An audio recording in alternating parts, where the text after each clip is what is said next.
এই যে আজ আমি মোটিভেশনাল ভিডিওটা বানাচ্ছি, তার মানে আমার লাইফে সবকিছু পারফেক্ট, কোনো সমস্যা নেই। আজ আমি তোমাদের যে কটা কথা বলবো একটু মন দিয়ে শোনো।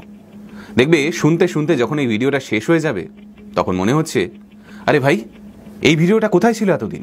আমি 99% কথা দিতে পারি, আজকের এই ভিডিওটা দেখার পর তোমার কালকের দিনটা অন্যরকম ভাবে শুরু হবে। কাল যখন তুমি ঘুমোতে যাবে তখন তোমার দিনের শেষে মনে হবে, না, আজকের দিনটা অন্য দিনের থেকে অনেক ভালো কাটলো, অন্যরকম কাটলো।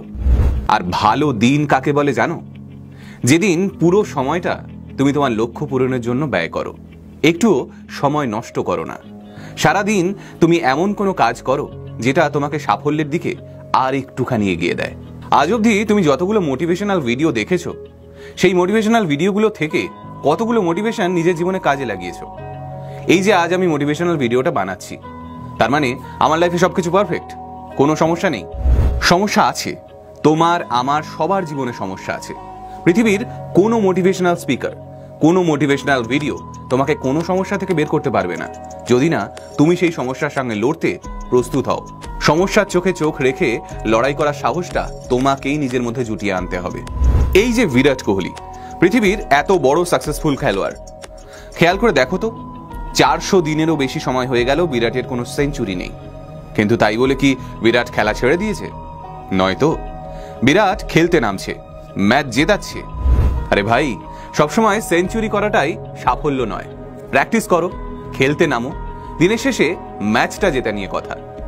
মন খারাপ হবে, চোখে জল আসবে, লড়তে লড়তে নেগেটিভ চিন্তাভাবনা আসবেই। কিন্তু আমাদের বুঝতে হবে কেন আমরা নেগেটিভ চিন্তাভাবনা করছি। সমস্যাটা কি? আমাদের রিলেশনশিপে প্রবলেম হচ্ছে, বাড়িতে ঝামেলা হচ্ছে, নাকি আমরা বিরাট বড় কোনো স্বপ্ন দেখেও সেটাকে পূরণ করার জন্য যথেষ্ট খাটতে পারছি না? আর এই কারণটা বের করতে হবে নিজেদেরই। ওই যে লোকে বলে সময়ের সাথে সবকিছু ঠিক হয়ে যায়, আসলে এই কথাটা ভীষণভাবে ভুল। সময়ের সাথে কোনো কিছুই ঠিক হয় না, আমাদেরকে নিজেদেরকেই লড়ে সেটা ঠিক করে নিতে হয়। তাই হাত গুটিয়ে অপেক্ষা করো না, যতক্ষণ থেমে আছো সেই সময়টুকুকেও কাজে লাগাও। চিন্তা করো, কেন, কি কারণে আজ তুমি এই পরিস্থিতিতে পড়েছো। শিক্ষা নাও নিজের আগের করা প্রতিটা ভুল পদক্ষেপ থেকে। আর সবচেয়ে জরুরি কথা, সবসময় অ্যালার্ট থাকো। এই বাইরের দুনিয়াটা প্রতিযোগিতার, কেউ তোমাকে 1 ইঞ্চি জমি ছেড়ে দেবে না, তোমাকেই জমি কেড়ে নিতে হবে। তাই প্রতিটা সুযোগকে কাজে লাগাও, প্রতিটা দিনকে নিজের জীবনের শেষ দিন হিসেবে ভেবে নিয়ে পৃথিবীর বুকে কিছু একটা ছাপ রেখে যাওয়ার জন্য কাজ করে যাও। আর এজন্য সবার আগে দরকার তোমার নিজেকে বোঝা। তুমি কি খাচ্ছ, তুমি কাদের সাথে মিশছো, কাদের সাথে কথা বললে ভালো থাকছো, কাদের থেকে দূরে থাকলে নিজেকে আরো স্ট্রং মনে হচ্ছে, এর একমাত্র উত্তর তুমি দিতে পারবে নিজেই।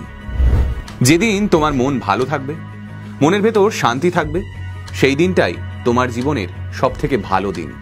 কারণ মনের ভেতর শান্তি না থাকলে আমরা যতই লড়াই করি না কেন, কোনো না কোনো একদিন হাঁপিয়ে উঠবই। তাই নিজেকে ভালো রাখো, ভালো থাকো, সফল হও জীবনে।